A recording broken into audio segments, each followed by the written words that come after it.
viens de l'université RN2 dans un laboratoire qui s'appelle LETG, Littoral, Environnement, Détection et Géomatique, un laboratoire donc, du CNRS. Je suis géographe, climatologue. On a travaillé sur ces questions de changement climatique dans le cadre de plusieurs projets. L'un d'entre eux, c'est la raison pour laquelle j'ai remis ici la couverture du livre, était un programme interrégional qui visait à étudier le changement climatique et ses conséquences en Bretagne, Basse-Normandie, Pays de Loire et Poitou-Charentes. Ce sont des choses dont je vais vous parler ce soir, sont issues de ce programme de recherche, et puis d'autres actions qu'on a menées sur le territoire du parc Val de Rance, Cœur Émeraude.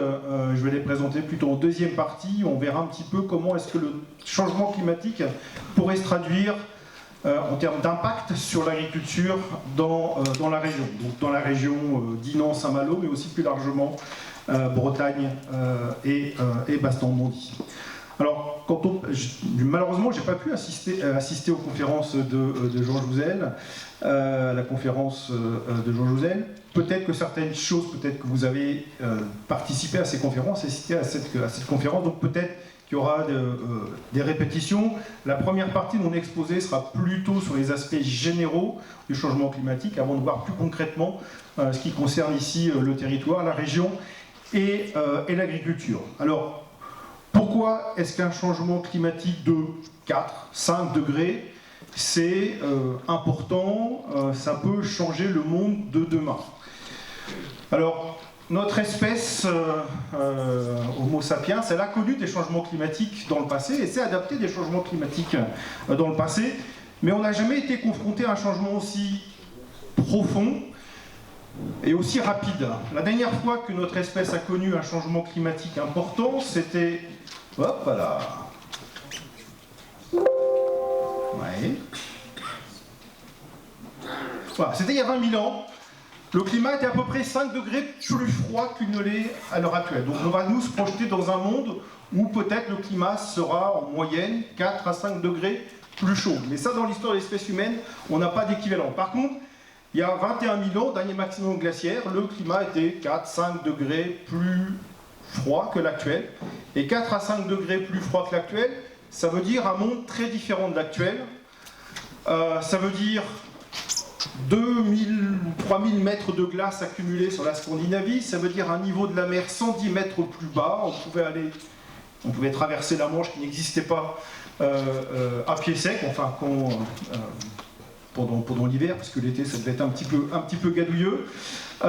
Les glaciers alpins débordaient quasiment jusqu'au niveau de Lyon. Bref, un monde, et l'essentiel de la France, était occupé par un paysage de steppe froide où se baladaient des mammouths et des rhinocéros laineux. Donc voilà, quand on dit que le climat va être 4 à 5 degrés plus chaud ou plus froid, ça veut dire changer complètement le paysage dans lequel on vit de façon vraiment radicale. Donc c'est pas du changement climatique passé dont je vais vous parler, mais c'est pour camper un petit peu le décor et dire que quand le climat était 4 à 5 degrés plus froid en moyenne sur la Terre, en Europe, ça s'est traduit par une moyenne des températures qui était plutôt 10 degrés inférieure à la moyenne que nous connaissons maintenant. Donc qui montre que déjà, il y a des différences régionales qui peuvent être importantes. Allez. Donc, le climat dans lequel on vit à l'heure actuelle est un état transitoire. Donc le climat a changé dans le passé, je vais en reparler un petit peu. Il changera dans le futur, même sans intervention de l'homme. Donc le climat a toujours connu des variations importantes. Récemment, la dernière phase de réchauffement climatique à laquelle l'homme a été confronté, c'est ce qui s'est passé lors du Moyen-Âge. Je vous ai remis ici l'image de la tapisserie de Bayeux, dans ce que les historiens appellent l'optimum climatique médiéval, quand l'homme s'est mis à défricher à tour de bras, y compris dans notre région, et occuper de nouvelles terres. Donc la dernière fois que le climat s'est réchauffé de façon significative, ça a été plutôt synonyme d'expansion des activités humaines, notamment dans l'Occident. Ce qui se passe à l'heure actuelle, c'est un changement climatique qui va être cette fois-ci non plus être lié à des causes naturelles, mais lié à l'effet de serre dit anthropique, donc des activités humaines qui modifient le climat et à une vitesse bien plus rapide que ce qui s'est produit dans le passé. Et donc ça, évidemment, ça va avoir des impacts forts, c'est ce qui nous intéresse ce soir, c'est ce qui va nous intéresser ce soir, ça va avoir des impacts forts, notamment sur la végétation naturelle ou cultivée.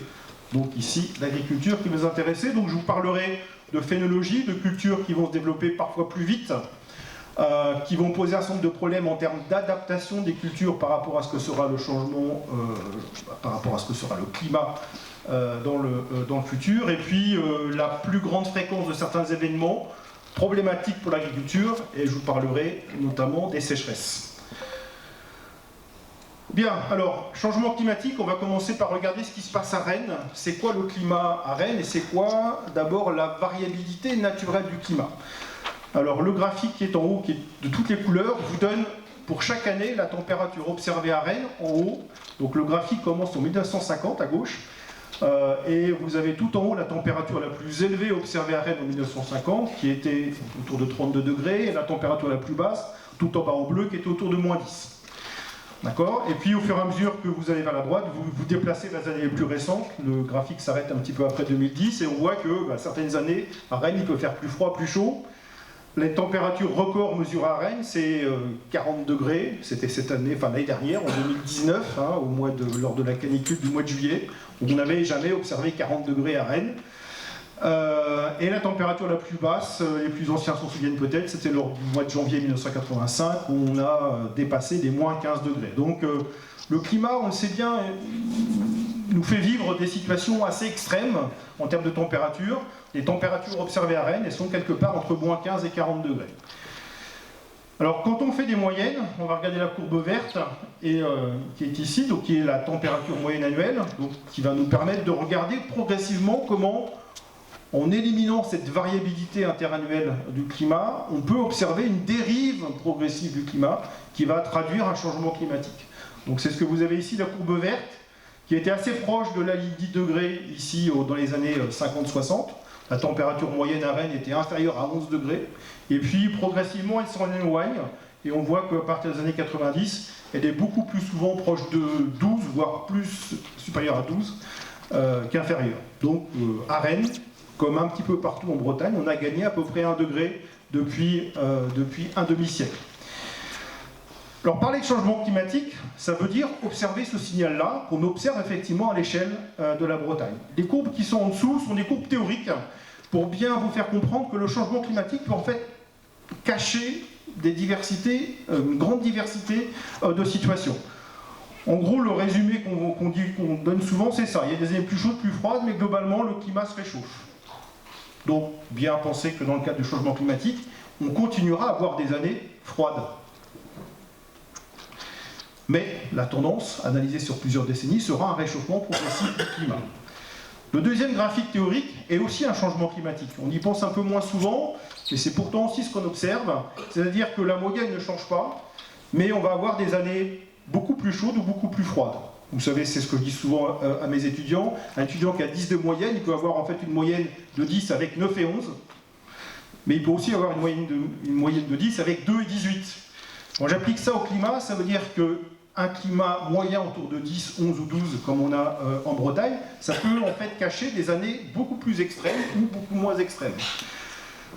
Et ça, pour l'agriculture, c'est pas du tout la même chose, puisque avoir chaque année à peu près la même température, ou avoir chaque année des températures ou très élevées ou très basses, en termes de choix, de pratiques et d'espèces cultivées, ça va avoir un impact assez fort. Donc on a un changement climatique qui ne se traduit pas forcément par un réchauffement, mais juste par une variabilité plus ou moins forte. Voilà, alors en fait le changement climatique auquel on va être confronté, c'est les deux ensemble. C'est-à-dire que si je combine cette courbe-là, cette courbe-là, ça vous fait ce graphique-là, où à la fois le climat se réchauffe, et où la variabilité, c'est-à-dire la fréquence des événements extrêmes, augmente. Donc ce que nous disent les modèles à l'heure actuelle, c'est plutôt ça, c'est un changement qui est à la fois dans le sens d'un climat qui devient plus chaud, un réchauffement climatique, et une plus forte fréquence des événements extrêmes. Alors, pas tellement des événements froids, mais surtout des événements de type canicule, sécheresse, on va en reparler après. Donc il faut bien comprendre que le changement climatique, c'est deux choses qui se passent en même temps, donc un changement, une dérive progressive de la moyenne, avec un climat qui devient plus chaud, et une plus forte fréquence d'événements, de certains types d'événements extrêmes. Le dernier cas de figure, c'est pour vous renvoyer à un film que vous avez tous vu, qui est Le Jour d'après. Alors ça, c'est des choses qu'on a dans les climats passés. Le climat peut aussi changer de façon rapide et brutale. Alors rapide et brutale, c'est pas en 3 jours comme dans le film bien connu, mais dans les archives climatiques, on a des variations rapides du climat qui se produisent en quelques années, quelques décennies, notamment sur l'Atlantique Nord. Pour des raisons qu'on ne comprend pas tout à fait bien. Donc, vous avez vu le film avec l'enchaînement du mécanisme océan-atmosphère qui peut faire évoluer le climat. Mais on a des effets de seuil qui ne sont pas encore tout à fait bien connus et qu'on ne peut pas non plus complètement exclure. Certains modèles nous donnent des choses dans le futur qui peuvent ressembler à ça. Donc rapidement, le climat change de plusieurs degrés en quelques années ou quelques décennies. Alors ça c'était la courbe observée à Rennes. Maintenant je vais revenir sur des choses un petit peu plus générales. Donc ce qu'on observe à Rennes et en Bretagne n'est pas isolé dans le monde. Donc, voilà. Donc plusieurs façons de le représenter. La courbe moyenne des températures observées par différents organismes depuis la deuxième moitié du 19e siècle qui montre que le climat s'est réchauffé essentiellement dans le dernier tiers du 20e siècle avec une hausse très rapide, mais que le réchauffement climatique s'est aussi traduit par des pauses dans le réchauffement, notamment dans les années 60-70 par exemple. Donc ça c'est sur les 2 derniers siècles, ça c'est depuis à peu près depuis 1000 ans, sur les 1000 dernières années, on a de bonnes raisons de penser que le climat dans lequel on vit à l'heure actuelle n'a pas d'équivalent en termes de moyenne de température depuis au moins 2000 ans et sans doute sur la dernière période interglaciaire. Une autre façon de le représenter, c'est de mettre des symboles de couleur. Donc c'est exactement les mêmes données que précédemment, sauf qu'on met le froid en bleu depuis 1890, enfin depuis la fin du 19e siècle, et puis on met vert de rouge de plus en plus marqué, de façon à marquer chronologiquement comment est-ce qu'effectivement le climat se réchauffe. Donc là c'est incontestable, plus personne ne remet en cause à l'heure actuelle le fait qu'effectivement le climat se réchauffe en moyenne sur le globe. Alors, la Terre se réchauffe, mais elle ne se réchauffe pas de façon uniforme. Donc là, cette carte vous montre comment le climat s'est réchauffé au cours du XXe siècle et au début du XXIe siècle, avec des régions qui se réchauffent plus vite que d'autres. Donc ça, c'est important quand on travaille sur le changement climatique, d'essayer de comprendre, c'est-à-dire que pour derrière avoir un raisonnement scientifique qui se tient pour expliquer le changement climatique, il faut être en mesure d'expliquer pourquoi est-ce que certaines régions se réchauffent plus vite que d'autres, ce que réussissent à faire les modèles du climat.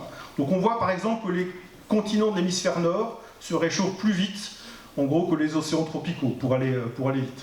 Donc ça, c'est une partie importante de la compréhension du mécanisme physique de réchauffement climatique que l'on observe à partir de ce genre de carte.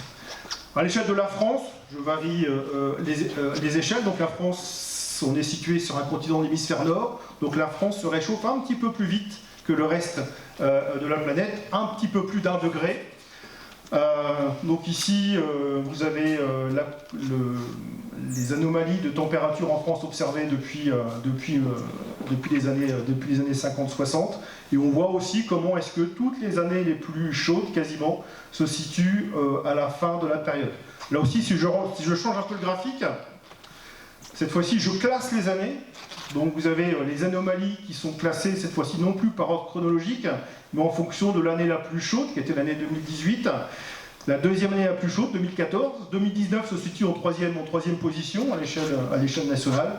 Et puis voilà, quand vous regardez toutes les autres années, quasiment toutes les années qui sont représentées ici sont des années postérieures à 1990, et la plupart postérieures à 2000.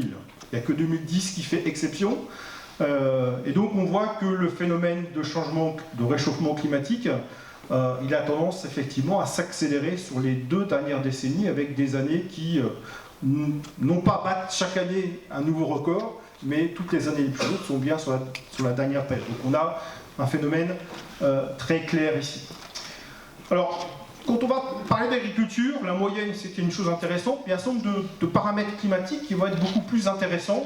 J'imagine qu'il y a un certain nombre d'agriculteurs dans la salle. Donc il y a des paramètres qui vont être importants, par exemple le nombre de jours de gel. Donc, pour changer un petit peu, je vous ai mis Nantes, enfin Nantes, je n'entrerai pas dans le débat si c'est en Bretagne ou pas, Nantes et Angers, qui permet de voir aussi ce qui se passe dans des régions voisines. Donc en bleu, vous avez le nombre de jours de gel observés chaque année pour ces deux stations, et en rouge à droite, vous avez le nombre de jours chauds, plus de 25 degrés, qui sont également des seuils à partir desquels certaines cultures vont réduire, certaines plantes vont réduire leur activité biologique. En clair, ça se traduira par des pertes de rendement. Et donc là, c'est très clair, pour Brest, pour Rennes, j'aurais pu prendre Dinard, on observerait la même chose, une diminution du nombre de jours de gel, qui est très spectaculaire. Pour beaucoup de stations françaises, le nombre de jours de gel a été divisé par 2 en 50 ans. Donc on a vraiment quelque chose qui a changé de façon assez profonde. Et le nombre de jours chauds, donc plus de 25 degrés, a aussi augmenté de façon assez spectaculaire. En général, des augmentations de l'ordre de 40 à 50 ou 60% pour la plupart des stations françaises. Donc le froid n'a pas disparu, le gel n'a pas disparu, il est juste moins fréquent. Mais on peut toujours avoir des années comme 2010 par exemple, où le nombre de jours de gel est encore assez important. Et on peut aussi avoir des années où le nombre de jours chauds, ces fameux étés pourris, ça peut toujours se produire. Donc on est bien dans quelque chose, un climat qui devient plus variable, même s'il est globalement plus chaud, il reste marqué par une variabilité assez importante. Ça c'est pour l'observation des températures, c'est assez simple, je dirais. C'est un petit peu plus compliqué quand on regarde les précipitations. Donc on va regarder la Bretagne plus en détail, mais si on regarde les cartes faites par Météo France sur l'évolution des précipitations, donc la carte ici est construite, je ne sais pas si vous arrivez à lire, mais plus les ronds sont gros et verts, plus ça veut dire que les précipitations augmentent, et plus les ronds sont gros et rouges, plus ça veut dire que les précipitations ont tendance à diminuer. Là, c'est pour l'ensemble de l'année. On voit qu'il y a une différence importante entre le nord et le sud de la France.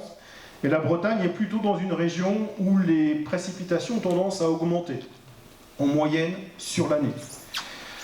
Alors, la pluie moyenne annuelle, c'est intéressant, mais si je prends 2019, une année moyenne, en fait, 2019, du point de vue des précipitations, vous avez tous remarqué qu'il y a 8 mois où il n'y a pas plu grand-chose, où on a eu des arrêtés sécheresse, etc., avec des difficultés dans certaines exploitations pour l'approvisionnement en eau. Et puis les 3 derniers mois de l'année, alors là, on s'est pris 400 ou 500 mm. Donc la moyenne annuelle des précipitations, c'est pas forcément quelque chose de très parlant. C'est pour ça qu'on préfère travailler en climatologie avec les évolutions saisonnières et qui nous permettent de voir des différences importantes. Donc là, les cartes vous montrent avec la même légende que ce que je vous ai montré précédemment.